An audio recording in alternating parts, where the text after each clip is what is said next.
Eh bien, salut à tous et à toutes, c'est F1 j'espère que vous allez tous très bien, en tout cas moi ça va super.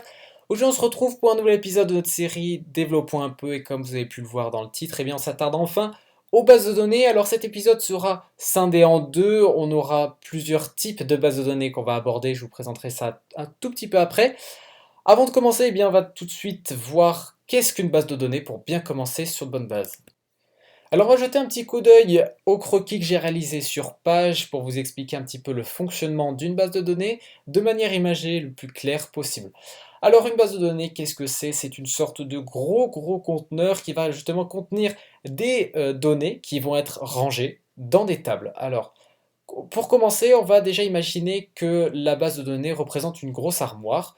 Une armoire, vous en avez peut-être plusieurs chez vous. Donc chaque armoire va être identifiable par un nom différent en général.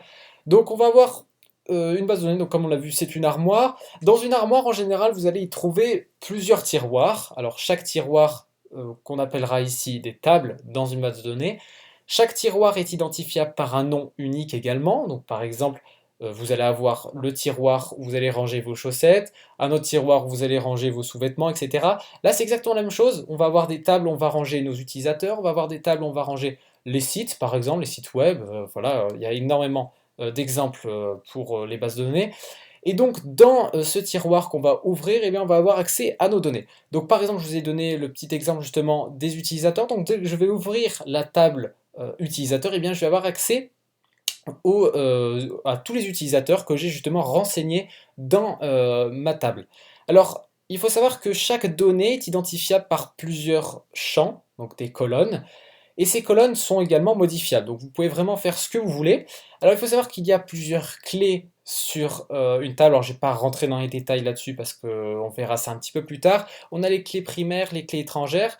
Alors les clés primaires vont pouvoir identifier de manière unique une donnée, justement. Donc par exemple, vous allez avoir un identifiant unique, comme vous et moi, on a un numéro de sécurité sociale qui est unique, on n'a pas du tout le même. Donc c'est ça qui nous identifie, si vous préférez, dans la France, hein, dans le monde. Et donc, c'est exactement la même chose avec nos utilisateurs. Ils vont avoir un identifiant qui sera unique et on va pouvoir donc interagir sur ceci. Par exemple, je vais dire à ma base de données, va me chercher dans la table username la personne, parce que je ne connais pas son nom, je ne connais pas son adresse email, la personne qui a l'identifiant 50. Il va me la retourner, il va me dire que c'est un nom avec justement son adresse email. Voilà ce qu'on pouvait dire sur la base de données. J'espère que j'ai été assez clair là-dessus. Alors maintenant, on va passer sur les deux types de bases de données qui existent pour iOS qu'on va utiliser donc dans les deux épisodes. Alors, il existe le serveur de base de données. Alors, c'est celui qu'on va voir dans l'épisode 2 de cette série. Alors, le serveur, qu'est-ce que c'est? C'est une sorte d'ordinateur, si vous préférez, qui va contenir plusieurs bases de données, donc une ou plusieurs, hein, comme on peut avoir chez soi plusieurs armoires ou une seule. Donc, ces bases de données vont être accessibles depuis l'extérieur, depuis Internet. Alors, c'est-à-dire que vous pouvez y accéder directement depuis votre ordinateur, depuis votre iPhone. Donc, c'est ce que vous faites par exemple dès que vous connectez via Facebook, vous allez accéder à leur base de données. Seulement, j'ai réservé donc cette partie dans l'épisode 2. Pourquoi? Parce qu'il y a plusieurs choses à mettre en place. Il faut déjà acheter un serveur ou même l'installer sur son ordinateur. C'est ce qu'on fera plus tard avec WAMP.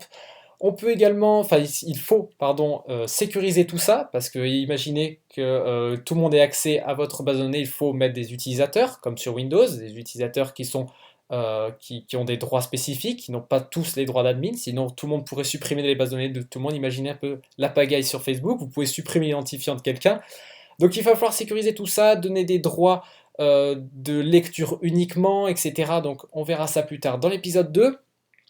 Ensuite, comme je l'ai dit, donc on va s'attaquer à l'autre type de base de données, donc c'est le local. Alors c'est exactement la même chose, à une différence près, donc vous avez la même base de données, sauf que cette base de données va être contenue dans un fichier en .db qui va être automatiquement mis en local sur votre application iPhone, donc par exemple dans l'application Documents, vous allez la créer, vous allez l'alimenter. Alors je pense que vous avez vu déjà très certainement la différence notable, c'est que ça va être uniquement, enfin chaque base de données va être différente par utilisateur. En revanche, la base de données du côté serveur va être la même pour tout le monde, sauf que vous aurez accès à certaines choses. Contrairement au local, vous aurez droit par exemple à tout, sauf que ça sera la vôtre. Vous n'aurez pas accès aux données des autres. Bien entendu, elle sera en local dans votre iPhone. Alors voilà un petit peu pour l'introduction, je vous ai présenté une base de données, je vous ai présenté les deux types que nous allons voir. Alors avant de commencer, de vous précipiter directement sur le local par exemple, mettez-vous sur votre application et réfléchissez vraiment ce qui peut être le plus intéressant pour vous. Alors pourquoi faire ça? Tout simplement parce que si vous commencez à faire une application avec une base de données locale et vous vous retrouvez bloqué à un endroit et vous dites mince, je dois y accéder depuis l'extérieur, eh bien vous devez tout recommencer. Enfin, vous aurez déjà une base qui sera déjà là, mais dans votre application, la connexion, tout ça, il faudra tout recommencer. Et en revanche, c'est exactement la même chose si vous faites ça sur serveur, il faudra transplanter ça en local, donc c'est pas évident. Alors donc posez-vous bien, réfléchissez ce qui peut être le top du top pour votre application.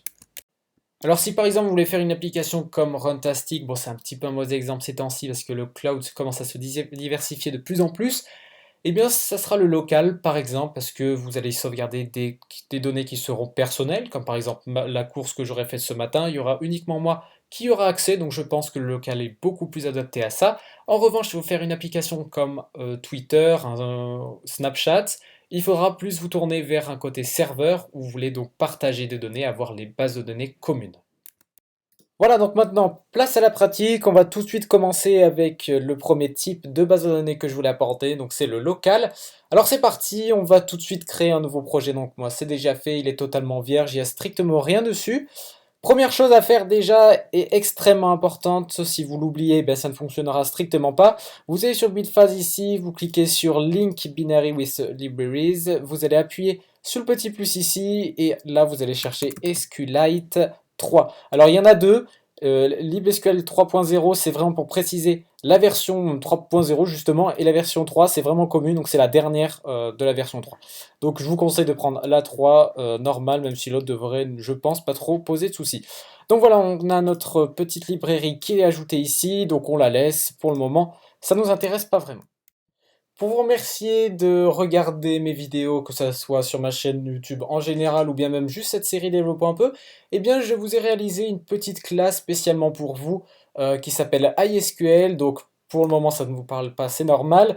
C'est une petite classe que j'ai réalisée, elle permet de gérer une base de données locale extrêmement simplement, c'est-à-dire avec une seule ligne de code qui est relativement petite, on va pouvoir créer une base de données très rapidement. Une seconde, on va pouvoir y ajouter directement toutes les tables qu'on veut.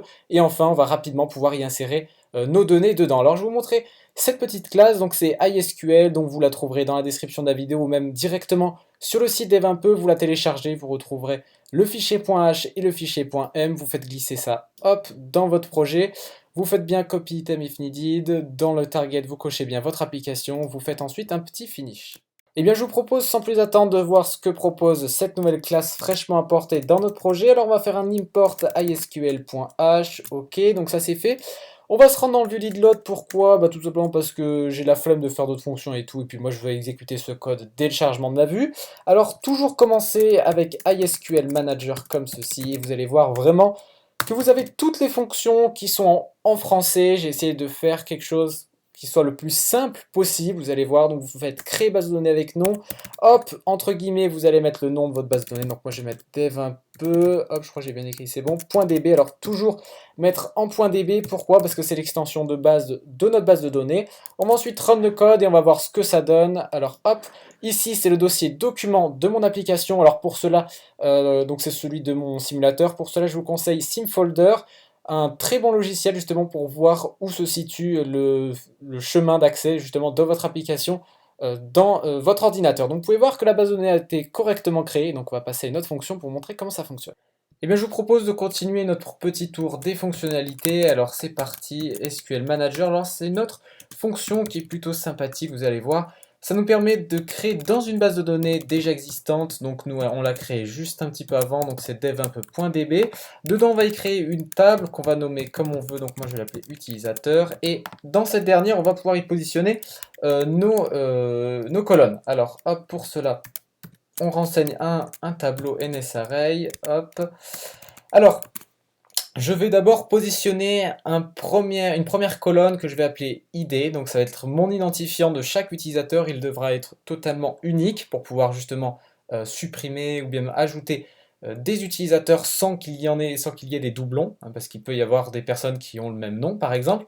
Donc là je vais créer un ID, enfin donc là ça va être le nom de la commande. Ensuite le type de ma colonne, donc c'est de type integer, je vous rappelle integer ça ne peut pas descendre en dessous de 0. On va la mettre en clé primaire, donc primary key, comme ça. Et on va la mettre en auto-incrémente. Voilà, comme ceci. Alors, qu'est-ce que ça veut dire? En clé primaire, tout simplement pour lui dire que ça va être la clé qui va être inchangée, si vous préférez. Et l'auto-incrémente, c'est-à-dire qu'à chaque fois que je vais ajouter quelque chose, eh bien, il va justement incrémenter automatiquement cet identifiant, donc ce ne sera jamais le même, on va augmenter. Si par exemple, dans ma base, il y a un identifiant qui porte le numéro 4, je vais en rajouter un, automatiquement il portera l'identifiant 5. Ensuite, on va rajouter un autre, on va appeler nom, comme ceci. Alors, on va lui mettre un varchar 45, voilà. Ensuite, on va mettre prénom, voilà, varchar, c'est mieux de l'écrire en majuscule, comme ça vous voyez bien le typage, vu que c'est pas top, ça se sépare juste par un espace. Varchar 45, on va exécuter un petit peu tout ça. Hop, donc là, j'ai table utilisateur créée avec succès. Je me rends dans ma base, hop, je l'ouvre, j'ai ma table utilisateur et dedans, j'ai bien mon identifiant qui est en clé primaire avec un auto-incrémente automatique. J'ai mon nom, j'ai mon prénom qui sont varchar et avec une taille de 45. Donc notre table est bien créée, on va devoir maintenant renseigner des données, c'est quand même la moindre des choses. Alors pour cela, on va exécuter une commande SQL dessus, donc exécuter commande SQL, hop, on va faire, alors je vais vous montrer ça tout de suite, je vais vous expliquer au maximum. Donc toujours, on renseigne sur quoi est-ce qu'on va travailler, donc sur quelle base on va travailler, donc dev un peu .db. Alors, la commande SQL, qu'est-ce que je vais faire? Donc je veux insérer des données, donc je vais commencer par insert, into, pourquoi? Je vais lui préciser dans quoi est-ce que je vais renseigner, donc moi je vais renseigner pardon, des données dans la table utilisateur que j'ai créée juste avant, donc là, hop, utilisateur.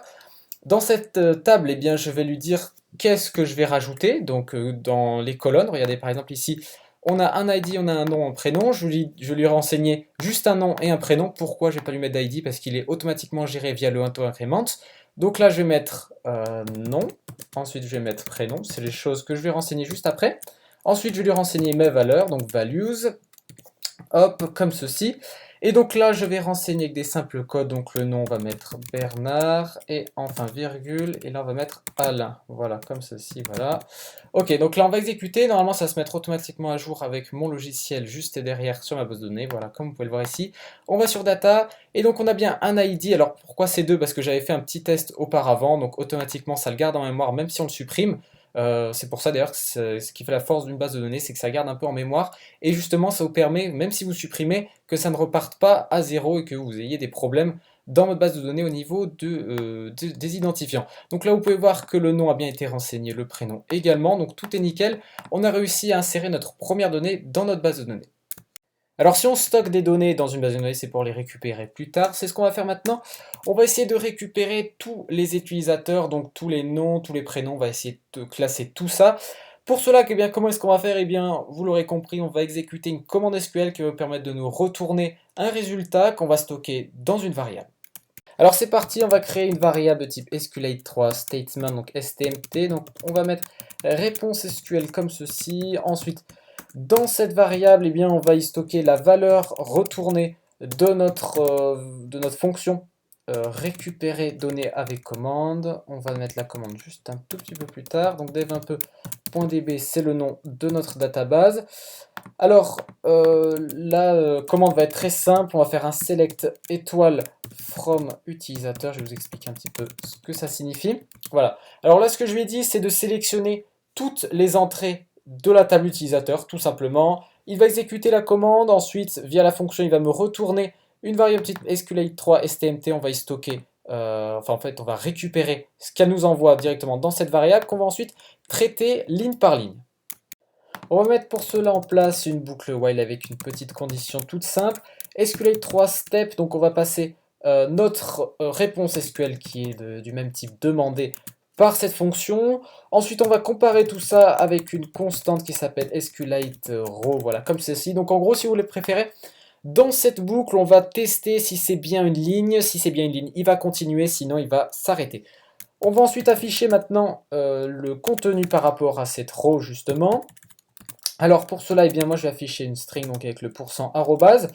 Alors la petite subtilité ici repose en fait sur le fait que vous allez récupérer un char étoile au lieu d'un NSTring. Si vous voulez afficher un char étoile directement, eh bien vous ne pourrez pas.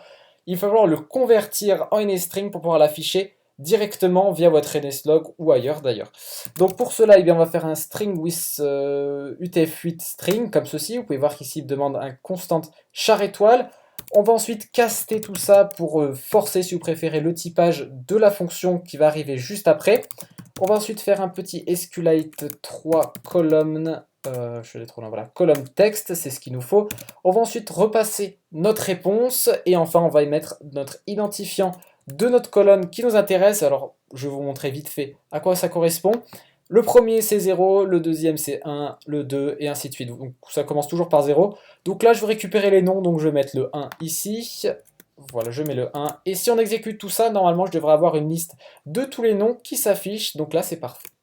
Je vous l'ai dit au tout début de cette vidéo, le principal avantage de la base de données, c'est qu'elles sont rangées. Alors je vais vous montrer un petit exemple qui va être vraiment sympathique. Là, ce que je vous ai montré, c'est quelque chose de basique qu'on pouvait faire via un fichier XML assez facilement. C'est-à-dire sélectionner tout et tout afficher. Donc là, on va préciser via une condition quelque chose. Donc on va préciser le prénom de la personne. Donc on va, alors je vais vérifier vite fait. Donc je vais lui dire de m'afficher le nom. Donc je vais lui demander en fait le nom de la personne qui a comme nom, comme prénom, pardon, Steve. Alors hop, on va marquer Steve ici. Donc il faut que je l'écrive pareil. Si j'exécute, pardon, eh bien j'aurai Jobs directement. Donc voilà, ce qui est vraiment excellent dans les bases de données, c'est que vous allez pouvoir mettre des conditions. Donc vous allez pouvoir lui dire, cherche-moi dans cette table-là l'utilisateur qui a cet email-ci, et donc il va vous sortir son nom, son prénom, etc. Donc ça c'est vraiment quelque chose qu'il faut noter, c'est que la base de données, tout est rangé et que vous allez pouvoir y accéder très facilement via une colonne et pouvoir récupérer donc tout son contenu. Nous avons vu comment insérer des données, comment même les récupérer. On va voir maintenant comment supprimer une table ou bien une base de données entière. Alors pour cela, on va voir qu'il y a une fonction qui existe toujours dans SQL. Hop, on va se rendre dedans. Alors il y en a deux pour le moment. Je vais bien évidemment en rajouter dès que j'aurai un peu le temps de mettre à jour cette classe. Alors la première, qu'est-ce que c'est? Donc on va prendre celle-ci. Elle va vous permettre de supprimer directement une table d'une base de données. Alors pour cela, hop, on va supprimer utilisateur, voilà. Donc pour vous montrer que ça fonctionne bien, je vais voilà, lancer, vous pouvez voir que j'ai ma table utilisateur qui est présente.